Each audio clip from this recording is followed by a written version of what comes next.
The most common defense you're going to see in Madden 25 on either the current generation systems or the next gen systems is called two-man under defense. Now, for those of you who don't know, two-man under defense is essentially each defender is manned up against one receiver, tight end.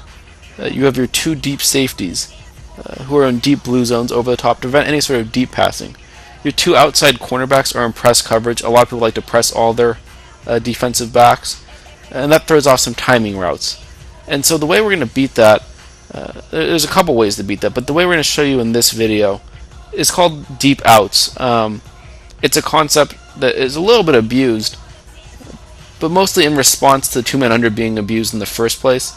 So it's hard for people to complain about it if they stay in one defense the whole game, and you happen to call the counter to that defense. Now, there are a few sort of circumstances we look for in order to call this play. You will want at least 7 to 12 yards is probably a good, until your first down, it's probably a good amount of yardage in order for this concept to work properly. If you have like a 3rd and 4, this won't work the right way. Same with a first and, well, I should say maybe like a 2nd and 20. Maybe you got sacked on first down. Again, that concept won't work. The other thing you want to look for is you don't want a bunch or compressed or close formation necessarily, like this bunch halfback strong formation. You want your receivers to be pretty far outside. So in this bunch halfback strong formation we're looking at here, you could actually run the deep out on the left side with that number 19 guy. You may be able to run it on the right side as well, but it won't work nearly as well as when your receivers are on the outside. So like for example in this tray open formation, you can run it to either side. And I'll go ahead and call that tray open formation. And you can call really any play that you want as long as you have, again, about 8 to 12 yards to your first down marker.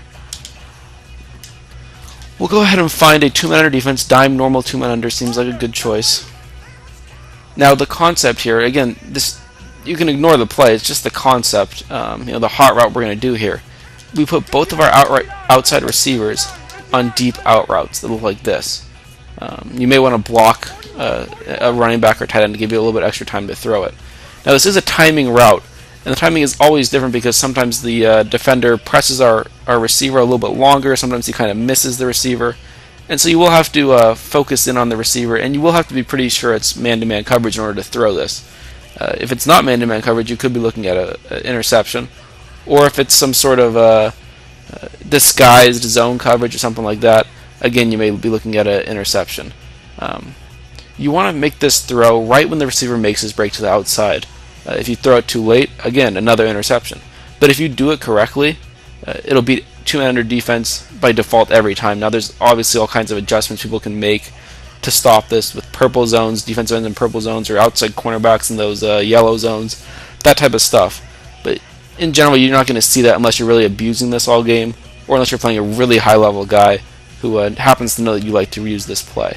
So I'll go ahead and run it through about 3 to 5 times to show you that you can go either way. Very simple. Take it into practice mode, try it out yourself, because again there is some timing involved in it. You want to bullet pass it. There's no need to lead pass anywhere. You don't need to lead pass the sideline or anything like that. Worst case scenario is your guy's going to only get 1 foot in, and you may end up being out of bounds, but you're not going to throw an interception or something like that, as long as you do time it right. Again, it's an easy way of getting 12, 13 yards.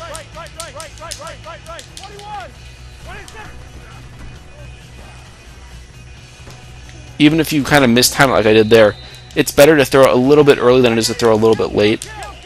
You won't get the same sort of animation you're used to, but you'll generally still get a completion.